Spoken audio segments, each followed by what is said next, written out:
Okay, now we go through the last learning outcomes untuk 5.1. So, find the direction cosine and direction angles for a non-zero vector. Okay, so dekat sini, apa itu direction cosine, apa itu direction angles.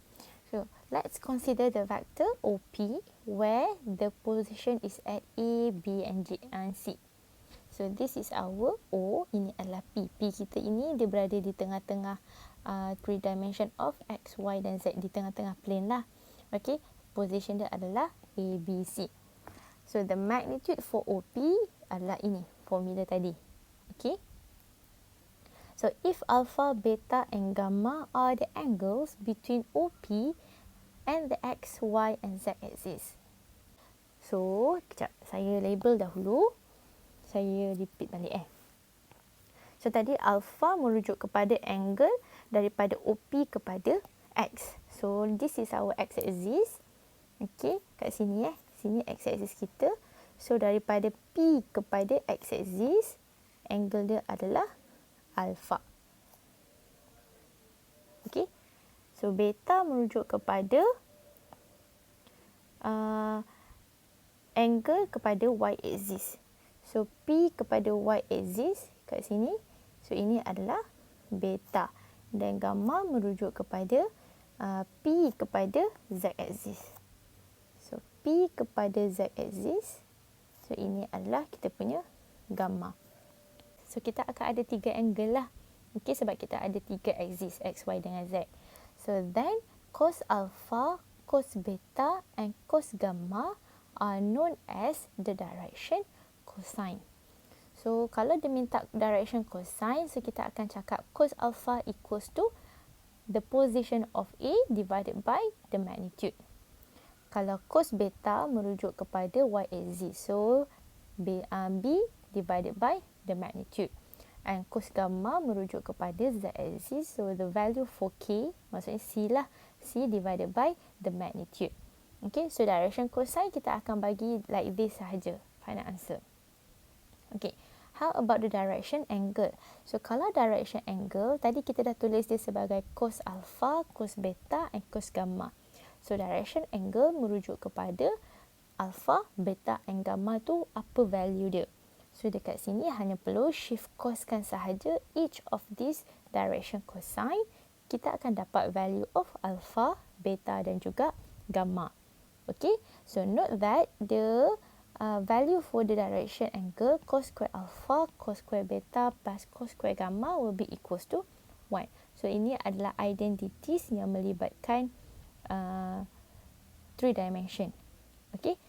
So, cos square plus cos square plus cos square will be equals to 1. Okay. So, note that also the unit vector. Okay, ini yang tadi kita dah belajar kan. Unit vector. Okay, kat sini dah lupa lagi simbol hat tersebut. So, kamu tambahkan simbol hat kat sini So, unit vector kena ada hat. Okay. So, our unit vector will be equals to the direction of OP divided by its magnitude. So, dia akan jadi dalam bentuk ini. Okay.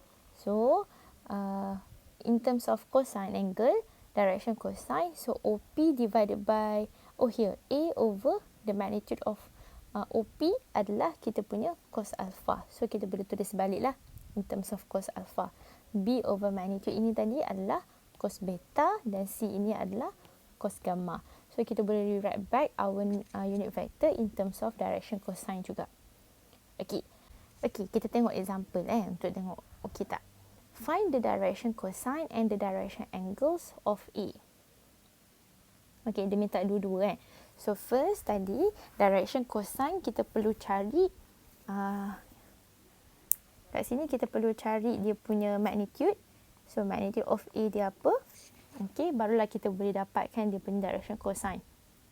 Okay, so it will be the value of A divided by its magnitude. Okay, so first of all, our magnitude magnitude of A will be equals to 2 squared plus 3 squared plus negative 1 squared. So, kita cari square root dia. Okay, so kita ada apa? 4 tambah 9 tambah 1, 14. So we have square root of 14. Okay, so dia minta apa tadi mula-mula? Direction cosine. So the direction cosine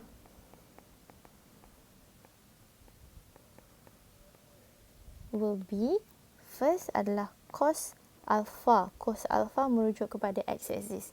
So the coefficient of I, which is 2. So 2 divided by the magnitude, square root of 14. Okay, and then cos beta. Beta merujuk kepada y-axis. So coefficient of j divided by its magnitude.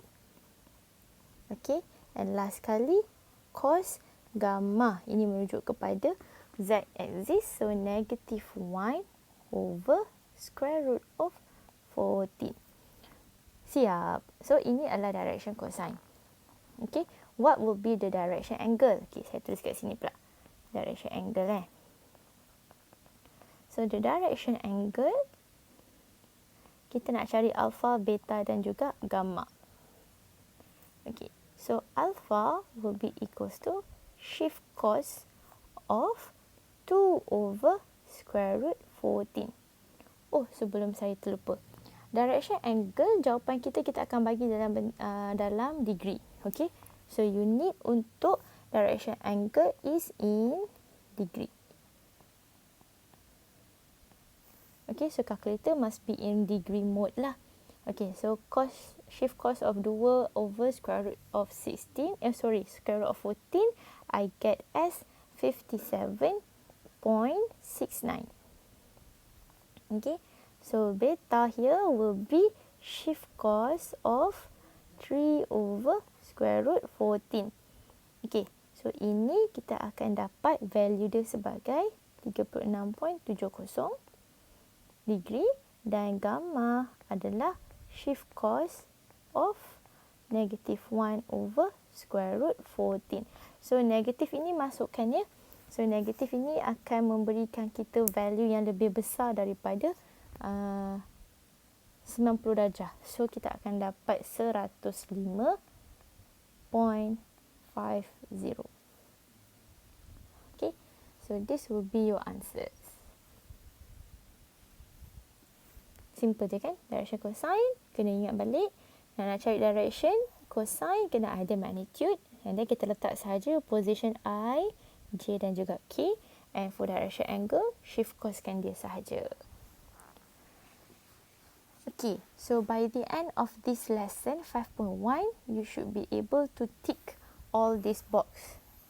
Okay, so let's say kalau kamu tak boleh tick ke semua box ni, kena repeat balik the videos ataupun you need to do extra questions lah regarding the respective learning outcomes yang kamu ada masalah.